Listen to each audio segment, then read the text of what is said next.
Career coach Anita Rolls is one of those infectious people who radiate positivity. Just listening to our conversation, which was recorded in late November last year, now at the start of the new year, I can't help but feel motivated to learn, grow, and set my goals. Anita and I talk about her search for meaning at the beginning of her career, the golden cage of a comfortable city job, and what to do when you find yourself absolutely stuck, particularly as a woman in your mid-30s. Anita's career is a fascinating one with many squiggles along the way, but when she starts talking about helping others find their spark, it becomes clear that she has found hers. Oh, and what do Anita and the Secret Services have in common? Tune in and you'll find out. Each person has what I call a UCW, so it's like a business has a USP or a unique selling point. Each human being has what I call a UCW. It's their unique contribution to the world, and that just is what you're born with. It's your pattern of gifts and how you show up in the world. But I think the more that people can find work that aligns with that, then the more fulfilled, the more spark they're going to have. Well, hello, Anita. So lovely to have you in the virtual studio today. How are you? It's lovely to be here, and very well. It's quite cold outside today on the day we're recording, so trying to keep warm. Yes, well, hopefully by the time this is released, we'll be in spring. We'll see, or maybe at least we'll have a sunny day. So do you want to tell us a bit more about what you do now and what your main focus is? So yes, my current focus as of the last 10 years is I founded a business called the Career Intelligence Academy. I often start by saying it's if you're on the ball, you can notice that it can be abbreviated to the CIA, which I didn't quite pick up when I set up the business. And then when we moved from London to Sussex in lockdown, the house that we bought just happened to be called Langley, which, as you know, as our listeners may know, is where the headquarters of the actual CIA is. So now often what I say when people ask me that is, what do you do? I run an intelligence business called the CIA, operating out of Langley. So it's a funny coincidence, but really it's based on the premise that the world of work has just changed so radically over the last 10 to 15 years. And I really believe a new kind of intelligence is needed now if we want to create fulfilling and successful careers for ourselves as professionals that fit with our life overall, and that can help us to keep growing when really it's quite hard to navigate that in today's world of work. Yes, and it's interesting because that's not what you always focused on, and it took a little bit of twists and turns, as I like to say, because, this is the theme of our season. But I was actually looking at your website, which I always do before I see my guests, and you mentioned and describe it as a 20-year career odyssey. So what does that mean? And how did you start? Obviously, you had a career in legal and banking and marketing. You squeezed in a lot of things, but how did it all start?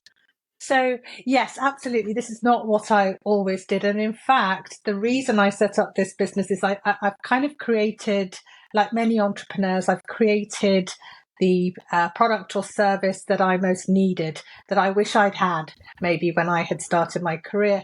And so I use the word odyssey because it does kind of feel a little bit that way. I've journeyed through 7 careers now, I think, 3 continents, and it has felt quite like an odyssey or a quest in the sense that what's driven it has been this search for meaning right from the beginning, and the desire to find something a bit deeper than just making a living, but also making a contribution and kind of creating a meaningful life. All of those things have been important to me from the start.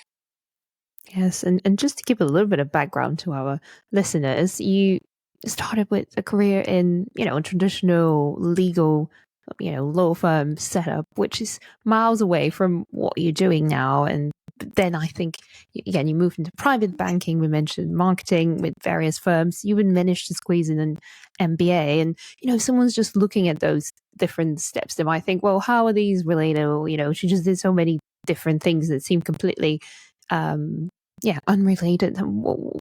Was there like a silver lining during all those years?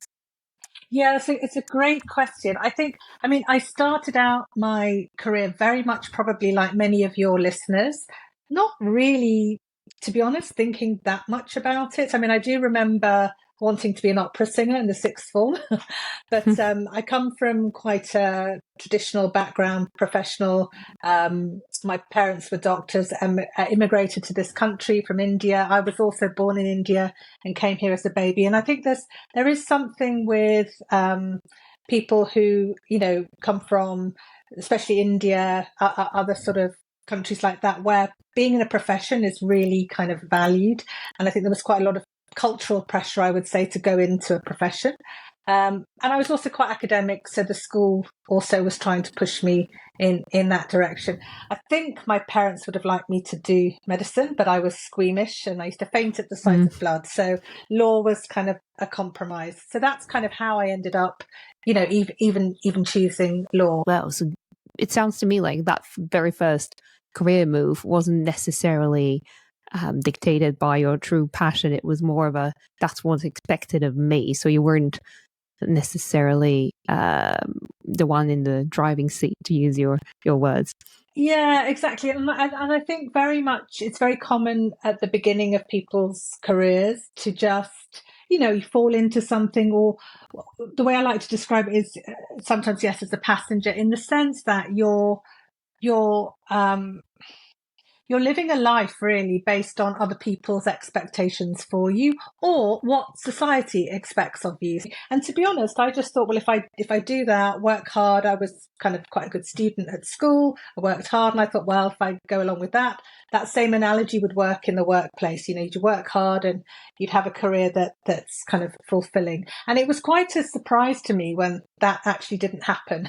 It was quite a few years of getting into law when I thought, hang on a minute, now what? The road seems to have ended in terms of what am I supposed to do now? And I had no benchmark or reference of how to think about that even. I knew something was missing. I wasn't quite where I wanted to be, but it's quite hard sometimes when something's missing to even pinpoint what that is. Yes, indeed. And that was actually what I was going to ask you next. So you were sitting there thinking, well, this is not at all what I expected it to be, not for me. What do I do next? Or what did I need to do next? Yeah, so and I think what's hard as well is if you're in, and I'm sure many of your listeners might be in a similar situation, if you get into a good job, I went to a good law firm, Linklaters in the city. It was a very good firm. I know I was lucky to have a job at that time. And, I really liked the people. It was a great place to work. And you get a good salary as well.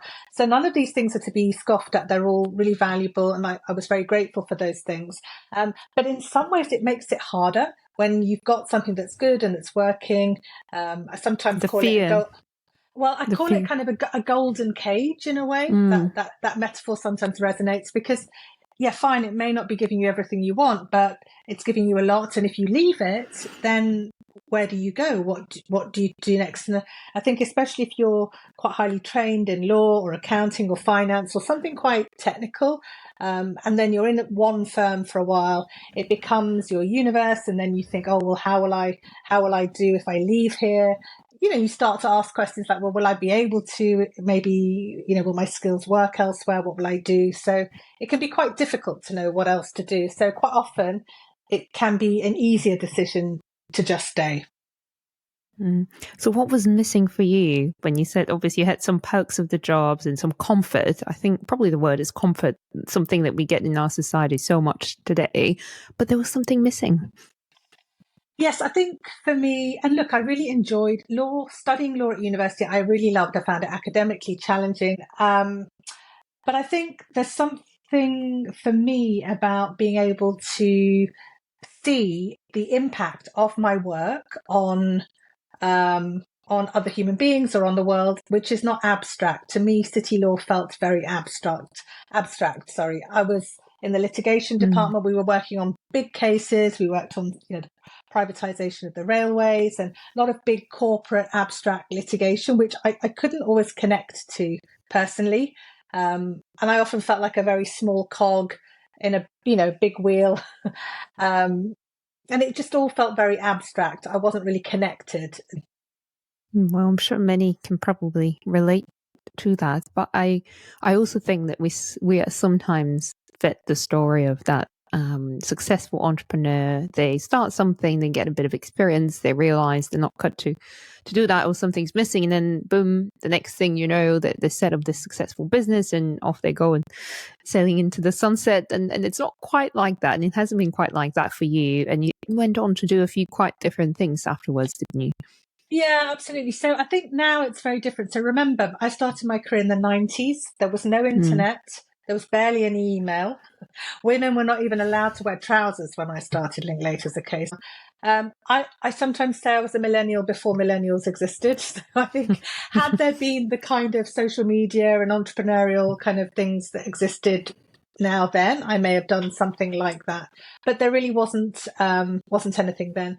So my law firm actually sent me to Hong Kong. There was an opportunity to go out there, and I just thought that would be great, just to at least go to a different part of the world. And that was fabulous. Going to Hong Kong, around that time, it was 1998, just after the handover. A lot was happening. It was exciting. It was new. It was fresh. And sometimes that can be a good thing to do if you're not sure what you want to do. At least changing the geographical location, especially when you're young and you have no kind of formal commitments, can be a really good thing to do to broaden your horizons. So that's what I did. And I think it definitely kind of shook things up for a little while, working out there. But then after about 18 months, the same questions came back. And I'll tell you a little story just to illustrate what it was. So I was in the litigation department, and in Hong Kong, I remember one of the partners called me into his office one day and said, "Oh, we have a problem." And I said, "Well, what do you mean?" Because I knew I was getting on well with the clients, the work was going well. And slightly tongue in cheek, but he said, "Well, Anita, every case we give you, you settle." And I was quite naive then. I was 28, 29. And I was like, but what's the problem with that? Surely that's good. It saves the client money, it preserves the corporate relationship, and business can continue. Isn't that what we're here for? And he sort of said, well, no, it's basically, it's about billing hours. I mean, he like I said, semi-jokingly, but there was an element of truth of that. In those days, law firms are about billing, aren't they? Billing hours. If you keep settling cases really quickly, the cases don't go on. So I'm not suggesting there was any unethical behavior or anything like that, but like I said, it was said in jest, but there was a serious point there. And I realized, temperamentally, there was a bit of a values clash. I just wanted to sort things out commercially, move on. I wasn't really interested in, the minutiae, the legal kind of cases and keeping a case going and seeing how far it could go. So at that point, I realized I'm really never going to fit in this culture. There was a bit of a culture and values clash for me. So that was an eye opener. Well, I think that you're certainly not the only one who felt that way. And there's probably times whenever you work for somebody else that there is a bit of a compromise between your own values and what you believe in, and then ultimately what's important for the firm so that the business can continue to grow. And, the only way around this, I suppose, is to run your own business, which you did. I did, but not for a long time after that. I then I initially moved to Morgan Stanley in Hong Kong. I went into the legal department there, and that was a much better fit because in a law firm, being a lawyer, you're a revenue center. Whereas, as you will know, if you're in an in-house legal department in a bank, you're the cost center. So the more commercial you can be, the better you're going to be at your job. So things went a lot better there. I was much more commercial. I was always thinking about ways of saving money and getting work done more efficiently. So then I realized actually I'm quite good at this commercial stuff and just using law. So I thought maybe I can go in that direction. And I was working with a lot of Americans there who all had this thing called an MBA, and I'd never heard of that at this point. So I've always loved learning, always about developing and learning more stuff. So when I heard about that, I just came up with this idea, Christina. I just thought, well, wouldn't it be nice to go to the States and for 2 years just take a bit of time out, do a 2-year full-time MBA? Yes, and I think that's often a question that I'm sure you get from many of your clients, especially in their earlier years when the MBA is a viable option. So I think there's always something about going back to academia, whether it's something very practical like an MBA or something slightly different. So what was the motivation there for you outside of the change of scenery? Did you have an idea when you were applying to the business school what you might be using that for afterwards? Yeah, it's a great question because when you apply for an MBA, you're supposed to write these essays with a very clear idea of what you want to do. But in reality, I don't think, part of the reason for going to business school is to explore, isn't it? It's to find out a bit like when you go to university. And for me, very much the motivation was, look, I don't know what I don't know. If I go there, I'll have a chance to discover, explore, find out, and see if there's a path that would be a better fit for me. And also, I just wanted the experience. I wanted to travel. I wanted to spend time learning. So all of that was really what was behind it. But I actually arrived in the States on quite an auspicious day because the first day of my MBA was actually 9/11. So that was quite a day to start. Yeah. Of course, but that didn't stop you, obviously, despite the tragic events around that date, and certainly the world changed, and a lot of things were turned upside down. So, if anything, that probably created some opportunities. Huge amounts of opportunities. And I have to say it was a very interesting time to be in the US. And of course, yes, the MBA carried on. I made one thing I would say to people is if you're thinking about doing an MBA, it certainly does expand your network. I would say is the biggest thing. The people you meet there, 20 years on, I'm still in touch with a lot of them. What I would say with an MBA though is that it does give you all of that, but it's quite an expensive way of doing it. And if you're looking for an immediate return, it's probably not going to give you that. I would say the benefits of the MBA for me have been much more long lasting and paid off in really very more qualitative ways for me than kind of just a business return on investment type decision. So you go to the States, you do the MBA, you come back with a shining degree, and what happens next? Most people think, okay, so that's the point. Now she goes back and sets up her Career Intelligence Academy. But that wasn't quite the case, was it? You felt that something else was needed first. Yeah, so a couple of things. First of all, I tried out various paths when I was at business school, like consulting, banking. But what I did notice, and I'm not sure if it's still the same way at business school, is that it just felt a little bit like, and I don't mean this in a bad way, but a bit of a sausage factory for all these different pathways: investment banking, management, consulting, which was kind of for me the path I'd just been on, and so I didn't feel to go down the route to one of those. I may as well have just stayed where I was in law. So I actually came back to the UK, and I would say I hit a dead end. And I think, some of your listeners may relate to this. You get to certain points in your career where you just run out of ideas, and you might have gone down a route thinking something's going to happen, and then you hit a bit of a dead end. And I must admit, I did feel a little bit lost then, and I thought, have I made a big mistake? Maybe I should have just stayed in law. But deep down, I think I knew. I had a sense then that I was on a path of some sort, but I just felt very stuck, and I just didn't know what to do next. And I also think, for women, that time in your early 30s is quite a tricky time because I would say it's a transition point. It's the sort of time when many people marry, maybe settle down, have families. And if you're not doing that, it can be a point where maybe with some of your other friends, you're going in different directions. If you've been abroad and you come back, things have moved on. So, yeah, I think it was a challenging time, both personally and professionally. And really, I struggled a bit at that time. I won't lie. Yeah, well, I think that's very important because, again, we often shout about our successes on LinkedIn and social media, and very rarely, I think it's starting to become more normal now that people actually open up about the struggles and the challenges and what they're working with. And even so, it's not probably as common as it should be. So if someone who's listening is feeling is probably in the same position, a bit stuck, they can't move away from a job they don't like because, let's say, the opportunities are not that abound, or maybe the industry is not in its peak, people are being made redundant, and there's just a little bit of doom and gloom everywhere. Where would one start? What would you advise them to do? Obviously, now from wearing your career coach hat. Yeah, I think it's a great question. And I think looking back now, I might have advised myself to, before I jumped out of law and went off to do the MBA, that was a very kind of, quite a drastic solution to quite a smallish problem. And I think in the sense that it was expensive, it took a lot of energy and time. I think, coaching didn't really exist in those days. It wasn't really a big thing until the sort of 2000s. But I think maybe had I had a coach or somebody I could have gone and talked to, there probably would have been other ways to tackle some of the things that were missing. So what I did was I just, I thought law is the problem, leave law.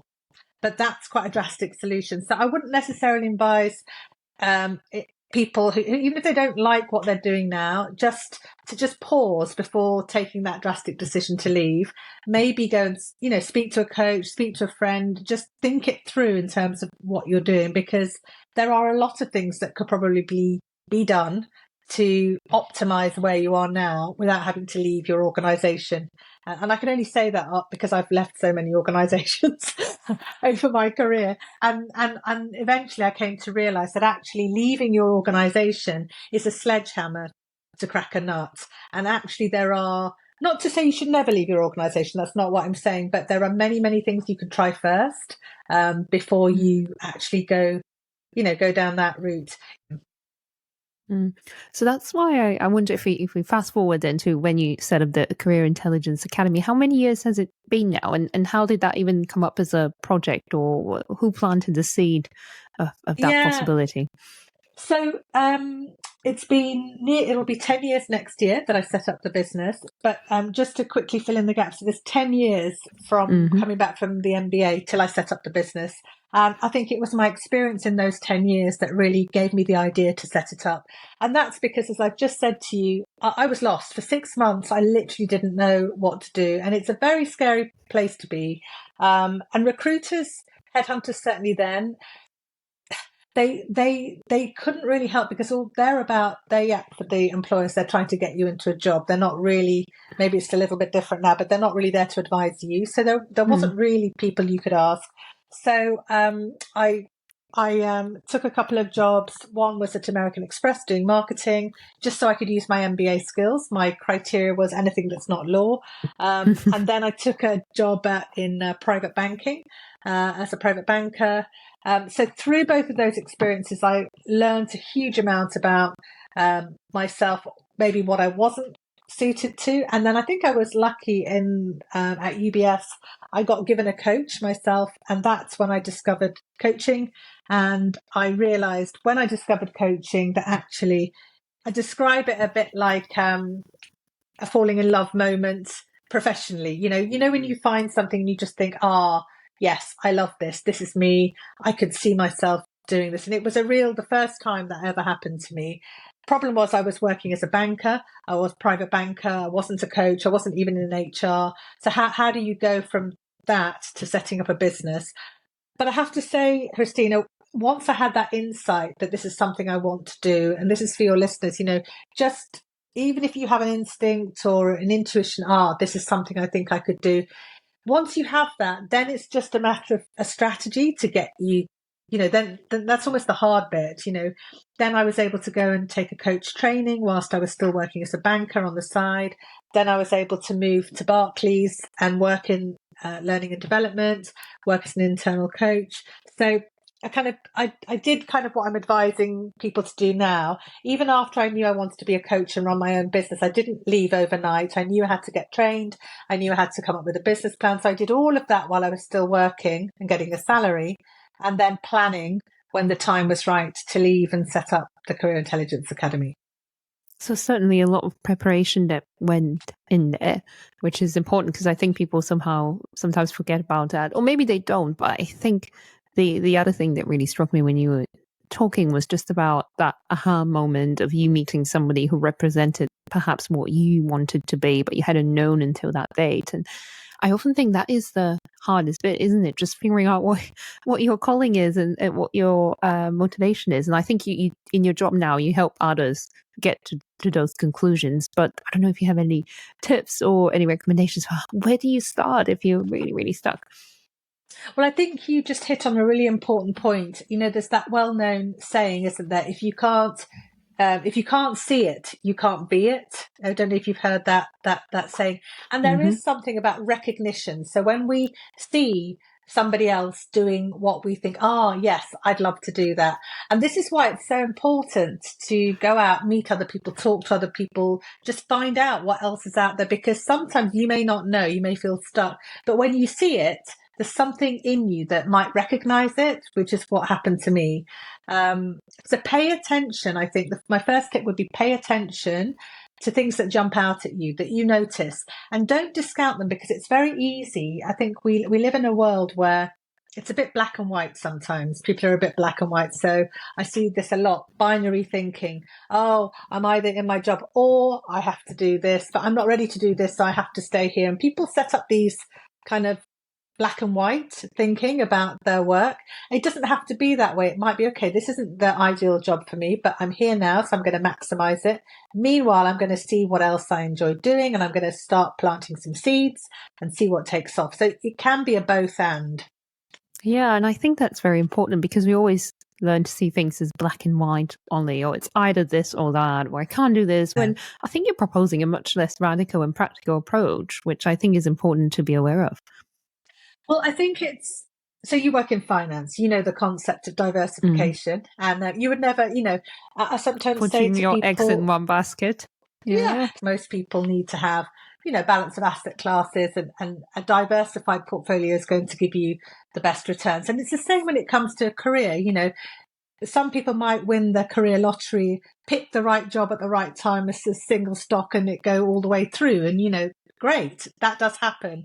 But it doesn't happen for everybody. And certainly if you're not sure, I would recommend a diversified portfolio. So what do I mean by that? Well, if you're picking your diversified investments, something that pays you money, a job, a salary, that's not unimportant unless you're privately wealthy. That matters. Something that gives you skills, something that allows you to contribute, something that so all of these different aspects, when you reflect a little bit, you can make sure you get all of these things in your portfolio, and some of them may come from your paid employment, and some of them may come from voluntary work, some of them may come from side projects. Do you see what I mean? So it's maybe Pieces my of the private banking. puzzle. Yeah. Yeah. And maybe I have approached my career change cautiously, a bit like a lawyer or a private banker or a marketer would. I've used all of those skills to help me make the career change in a strategic, intentional, but a cautious way. I haven't jumped off a cliff with it. Yeah, and I think much with investing, you just need to be aware of the risks on both sides, and be prepared for all eventualities with these more risky decisions. But again, I was sitting there when you were talking and thinking, maybe there's many people out there who are thinking, oh, maybe I should get a career coach or work with someone. And sometimes I wonder if people really even understand what a career coach means. And, the fact that this is not a mentor, this is not necessarily someone who will tell you how to do your job, let's say. It's about something different, isn't it? It is. And I think there are lots of different people who can help you in different ways, and they're all important, but they're different. A coach won't give you advice or guidance or tell you what to do. What a coach is trained to do is to help you explore the questions yourself. So that's very different to kind of telling you based on their own experience, if you see what I mean. So both mentors, coaches are important to help you if you're thinking through, and just, not just that, talking to people, friends, people in your network, all of these things are important lines of inquiry. And together they'll help you to build up a picture.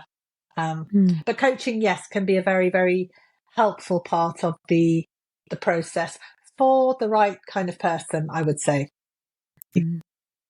Yeah. So do you actually currently in the Career Intelligence Academy, do you teach or coach people one-to-one, or do you focus mostly on working with corporates? How does that work? Yeah, so yes, so at the moment, no, the Career Intelligence Academy just works with organizations. So we do coach, but it's through the organization. But mainly we run workshops for employees and managers. So they're kind of coaching style workshops. So for individuals, it's basically how to take control of their career so that they can get more of what they want in their current organization. And then we train managers to basically help their teams to do that in a way that's good for the individual and good for the organization.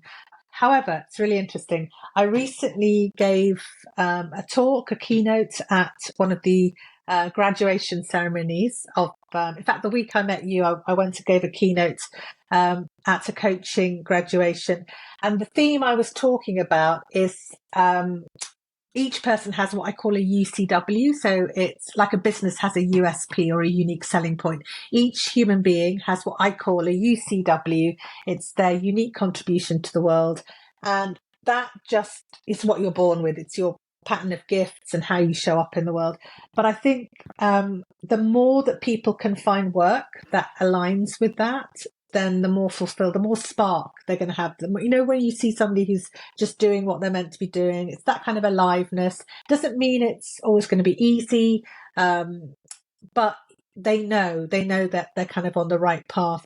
So from next year onwards, I think I'm going to open up a few slots for individuals who want to explore that. So not paid for by the organisation, but just individuals who maybe they're kind of quite senior people, or maybe they're in transition, or maybe they're just starting out. They just want a bit of space to explore the question, what is life calling me to do? And they just want to do that privately, with a coach. So watch this space. I'm thinking of setting something up like that next year, but up until now, not really. It's all been with organizations. Yeah, and this is so interesting. What is life calling you to do? And I feel that we don't often get asked that question enough. I think I've increased it, and this is partly why I'm now starting to do some of that work, because I think we live in a culture, I don't know if you agree, Christina, but certainly I've seen the shift. We live in a culture which doesn't prioritize the interior life. It might have a little bit of mindfulness or self-care or stress reduction, but all of those things are seen to be kind of antidotes to get you better so you can get back out there. They're not valued in and of themselves. Do you see what I mean? So as a culture today, the modern world, and particularly in the West, we've really lost a lot of those capacities to tune in to our intuition, to our imagination, to kind of cultivate that interiority where we can almost trust our own inner guidance. I think many people struggle to do that. And even if they block out time to do it, they don't really know where to start. And I think that's increasingly, I'm becoming aware that capacity needs to be rebuilt in people. Because otherwise, if you don't have that inside you, you're just, basing everything based on what's going on in the outside world, which at the moment is like a hall of mirrors. Isn't a real compass. You have to have that guidance from within. So that's really what I'm focused now on, helping people to reconnect, to recultivate, and bring that kind of that aliveness, that spark alive inside of a person. Well, that's very interesting. And I'm sure you may get some follow-ups on the back of hinting a little bit about what's coming up next year. So if people wanted to find you or connect with you, what's the best way? So at the moment, probably, because I do have a website, but it's probably more aimed at corporates, careerintelligenceacademy.com. So probably the best thing at the moment is to connect with me on LinkedIn. You can follow me, or just if you're listening to this podcast, just direct message me, say you've heard me on here. And if you want to follow up, that's probably the best way to connect with me at this stage. Perfect. And then finally, I was just wanted to ask you, because you mentioned about the work that you do with corporates, and I'm thinking there might be people wondering, well, what's the value in that? I'm just going to pay for someone, let's say if you're a manager or a business owner, for someone to discover that their passion is something else and leave my organization. But what do you say to them, and why is it so important to actually empower employees to navigate their careers rather than just do annual evaluations once in a while? That's a great question. So that's nearly always the pushback I get from really senior people at the exec level. Why do we don't want people to be doing this, they'll just leave. So generally speaking, and this is based on working with many organizations and many individuals over the last 10 years, you know what? Most people don't want to leave their organization. What people want is they want to be enjoying their work, feeling that they're challenged, feeling that they're growing, feeling that the work they're doing is making a difference. That's what people want. And if they're able to do that where they are, they'd happily stay. The problem is organizations and managers are stuck because the world of work around them has changed and they don't have the answers either. So it's very difficult now. It's like the blind leading the blind in a way. So what career intelligence is about is actually, it's not just empowering individuals to go and be quite demanding and saying we want more money or anything. It's enabling individuals it's giving them a framework on how to break down this nebulous topic into manageable chunks that they can actually do something about, helping them to see that yes, money's important, but there are many, many more things that have to be there, which I think people know, to have a satisfying career. And same with managers. Managers want, so many managers, Christina, I know, they do care. They want to help their team members, but they just don't know where to start. They haven't been trained that way. They don't, each person is so different. They're terrified of getting it wrong. They don't have the solutions.